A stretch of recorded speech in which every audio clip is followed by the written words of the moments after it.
video. I'm recording this straight after the last one. We're gonna first approximate like Taylor series.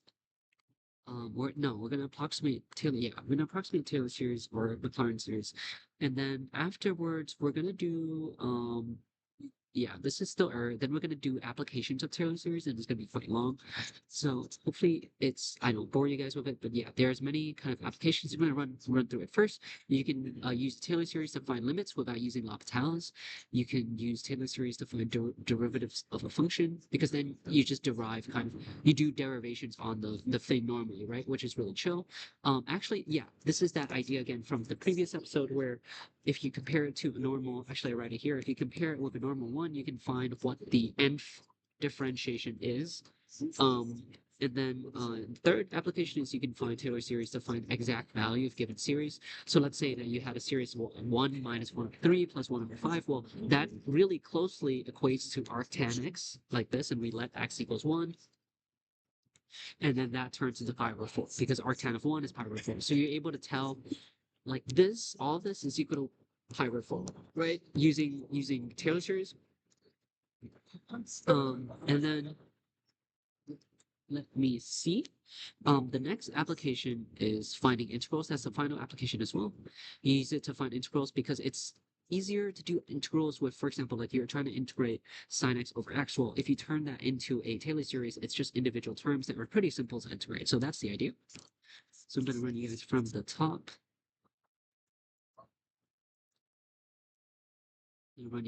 top. Okay. So let's try approximating and evaluating Taylor series. So let's, for example, remember that e to the x is 1 plus x squared over 2 factorial plus x cubed over 3 factorial, that kind of stuff. Now, let's say that you approximate, you'd only do it until a very large n. Like, let's say n is like 1 billion, right? Or whatever this number is. But you do it really large. Well, e to the x will be kind of similar to that. It'll be approximately equal to that. So we're trying to approximate Taylor series with we're trying to approximate oh my gosh. We're trying to approximate Maclaurin series, Taylor series with a polynomial. And we want to ask ourselves, how good is this approximation? What is the error? Well, the idea is that we want, let's say you have fx, right? Fx, for example, this is e to the x from the last example. And then we have an nth degree polynomial, right? Tn of x. Tn of x is the same thing as f, except that it's just the Taylor series of x. Um, yeah, it's just the Taylor series of x. Is this the Taylor series? No. This is the just Maclaurin series of x all the way until n, right? So it's literally e to the x. Like if it was e to the x, it's e to the x, but just e to the x all the way until n. You don't do it until infinity. And Taylor's inequality, so there's an assumption here that assumes f to the n plus 1 of x, right? So this is we do t to the n to n, we do it to n. Well, the Taylor series that is the term that is 1 from n, the one further from n, is going to be larger, it's going to be less than or equal to the approximate n. Now, for all x minus alpha is less than d, and d in this case is just the radius of convergence, but for tn instead of the actual equation, because tn and fx are different equations, right? But in this case, d is just the radius of convergence for tn, and we take this is just the real series minus the approximate series is less than or equal to the series, the error, not necessarily the error, I guess the error factor, but basically it's just m, and it's less than or equal to m multiplied, and m is in place of is in place of f0, fn, f, I guess it's fn plus 1 to the 0. And the reason why is if you look up here, it's fn plus 1 of x, right? So it's the same idea like any other Taylor series equations. You can see here it's fn of a and then x minus a to the n over n factorial. It's the same thing. This is n plus 1 factorial, x minus alpha to the power of n plus 1. It's just that we're going to let this right here be equal to m. And so we can instead of saying here it's fn plus 1 of x, we just say it's n. And the reason why is it helps with the proof later. But yeah. So I would suggest we just copy this down on a cheat sheet and then use it in the test rather than trying to remember it, because it is a load full. So what is the largest error between sine x and t5 of x, right? And sine x, when you do sine x to the 5 instead of to infinity, what you get is x minus x cubed and then plus x to the 5 on the radius convergence of this. And that means that d is 1. Okay, so how do we approximate the error of like what is the largest area when we approximate it using T5? Well, we have to ask ourselves, again, let's write out the original equation. The actual series minus the approximate series is less than or equal to, this is the error, the whole thing's the error, and this one is fn plus 1, fn plus 1 of x. So it's the same idea as f6 of x, and then multiple 6 and 6, right? So you can see how it relates. So now we know that since x, if you remember, right, x minus alpha is less than d. Well, d is 1, less than or equal to d, and then 0 here. So it's just x here is less than 0, less than 1, right? If x is less than 1, well, 1 to the power of 6, the maximum value is only going to be 1, right? M times 1. So we can remove the x, and that wouldn't ruin the inequality because you're only making it kind of like the absolute value of it, you're not changing it, right? Okay, next. And for all sufficiently large x, it wouldn't matter. And then for, now we know 6 factorial is 720, so it's m over 720. Now we know that m is equivalent to f to the 6x is less than f. So if f to the 6x is less than m, and we know f to the 6x is just sine x because you do like sine x goes into cos x, into minus sine x, into minus cos x. You do that 6 times, you get to sine x. Sine x is less than m. And since sine x itself, right, the absolute value of sine x is always going to be less than 1. And since m is always larger than 1, therefore we just think m is a 1, right? That would still keep the inequality true, and that's not really false. And so what we end up with is the error is 1 over 720. So that's, I know that's a lot of reasoning, but hopefully you guys can read back and kind of see the reasoning behind it. So, oh, and that's it. That's the idea between approximating with these things. And then finally, we have application of Taylor series. So you can find, first of all, you can find the limits. So this is application of Taylor series. You can find limits without using L'Hopital's rule, right? So let's say you had the limit of e to the x minus 1 minus x squared over 2, right? You can notice that this is kind of the starting terms of e to the x. So you can write e to the x as 1 plus x squared over 2 factorial plus x cubed over 3 factorial plus x squared to the 4 factorial. And then they cancel out with the terms here. And what you're left with is you're left with x cubed. You're left with x cubed over 3 factorial plus x to the 4 over 4 factorial plus blah, blah, blah. That divided by x cubed is just going to be 1 over 3 factorial, x over 4 factorial, x squared over 5 factorial, x3 over 6 factorial. That's really simple, right? And since x is tending to 0, what you end up with is that you have 0, 0, 0. So all these cancel out to 0, and what you'll end up with is 1 over 3 factorial, which is 1 over 6. So you avoid a lot of the headache with L'Hopital's for some, specific scenarios. Another example here is you have cos x minus 1 plus x squared over 2. Again, you write out cos x, you minus these ones out, and then you divide that by 5x to the 4. So what you end up with is x to the 4 cancels out with this, right? So you get 1. Yeah, this is what's left. You get 1 over 5 times 4 factorial minus x squared over 5 times 6 factorial, whatever. You do x equals 0. Again, it's just 1 over 5 factorial. Yeah, there you go. So that's a really useful use of Taylor series, is to find limits without having to do L'Hopital's. A second use is to find derivatives of a function, right? Some functions are like, just like, for example, if you're trying to find f8, that's just almost impossible, right? I would be too lazy to do f today. So how would we do that? We know that fn of 0 is equal to cn n factorial. Okay, and this is from comparing it to the traditional power series, cn of x minus alpha to the power of n, and what you end up with is you end up with like cn multiplied by and then plus says this is C0, C1, x minus alpha, and 1, that kind of stuff, right? But then in Taylor series, alpha is 0, and x is also 0. Okay, no, x is alpha, so alpha minus alpha is 0.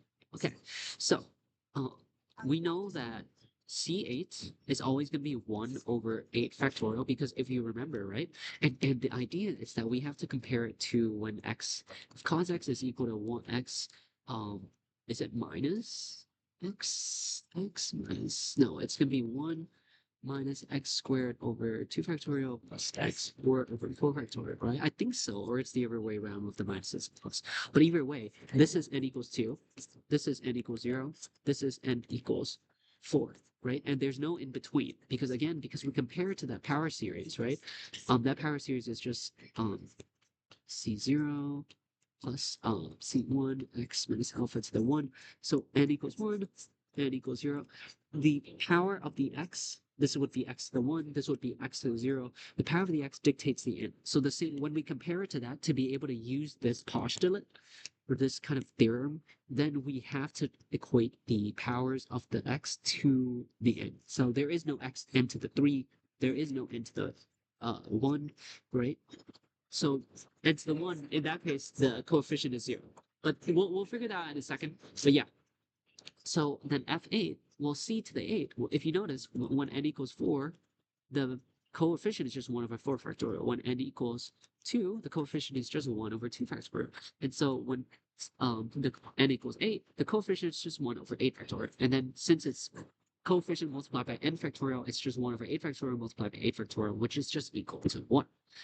You can also find the, what is this? Oh yeah, so we're finding the 8th and 9th derivative of this fx, right? Not cos x, right? Cos x is here. The fx encapsulates everything. So what we're gonna have to use our tricks from before.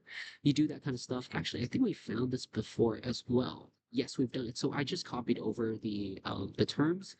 It's just 1 over 5 times 4 factorial minus x squared over 5 times 6 factorial plus x to the 4 over 5 times 8 factorial. So this, and remember again, n equals 1, and sorry, this is n equals 0 because x to the 0 here, n equals 2, n equals, whoops, sticky keys, n equals 4, n equals 6. And so we can kind of, if we're finding f8, right? Ignore this for now, don't look there. But if we're finding f8, well, then that's where x to the 8 is. So cn is going to be equal to 1 over these, right? So cn is equal to 1 over 5 times 12 factorial. And then f8 is just going to be that multiplied by n, which is 8 factorial, right? And again, remember that this is the derivative with the 0 in it. So only when you can only use this when there's a 0. Okay. Also, what about f9 of 0? Okay, well, f9 of 0 won't exist because what next after this is going to be f10, right? f10, x10 of 5 times 14 factorial. There is no, this is n equals 10, this is n equals 8. There is no n equals 9. And the reason why there's no n equals 9 is because I presume it's just going to be 0 multiplied by x to the 9. We can think of it like that, and therefore f9 of 0 is actually just equal to 0. So yeah. The third use of Taylor series is we can find the exact value of a given series. So for example, we have, this is the example I used at the start of the video, but you have 1 minus 1 over 3 plus 1 over 5 minus 1 over 7.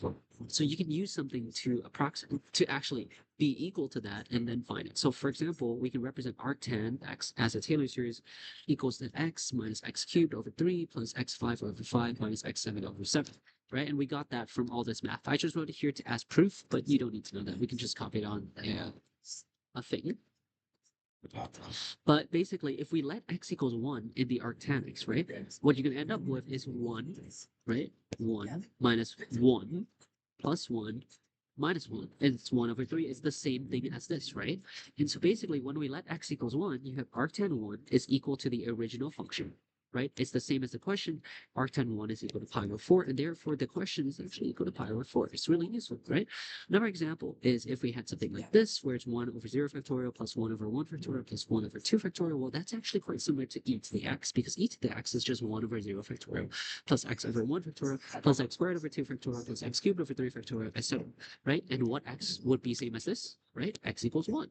E to the 1 is equal to 1 plus 1 over 1 factorial plus 1 over 1.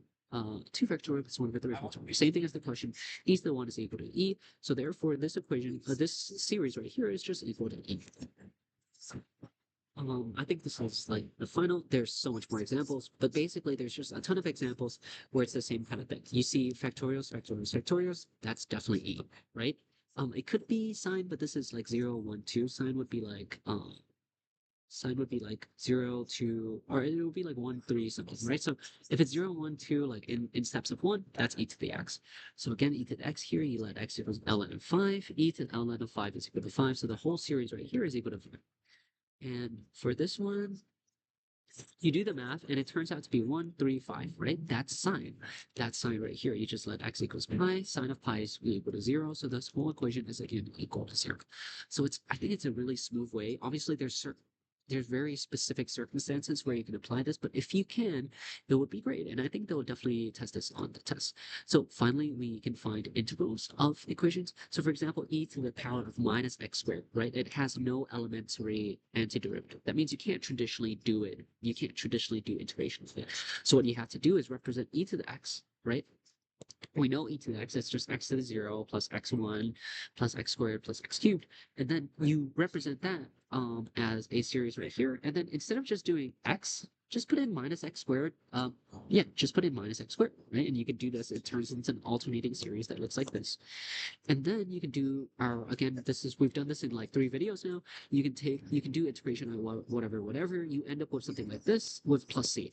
And you don't remove the plus c because again, it's integral of e to the minus x, and the indefinite integral has a plus c. So we keep the plus c there. So for again, something here, we have 0 to 1/2 of sine x over x. So you represent sine x as a thing in here, right? You represent it as its series, and then you just remove x from it. So you do x over x is 1. Okay, x cubed over x is just x squared, so it's x squared instead of x cubed, x4 instead of x5, x6 instead of x7. You do integration of that, you increase the power by 1 to clarify a new power. Increase the power by 1, right? X to the 3 over 3 times that, or 5 times that. So it's really simple. But yeah, that's the end of the video. I think it's just really cool. And this is probably going to be the last video that I make as well because we just finished the syllabus. So yeah, thank you guys for watching so much. Have a good rest of you guys.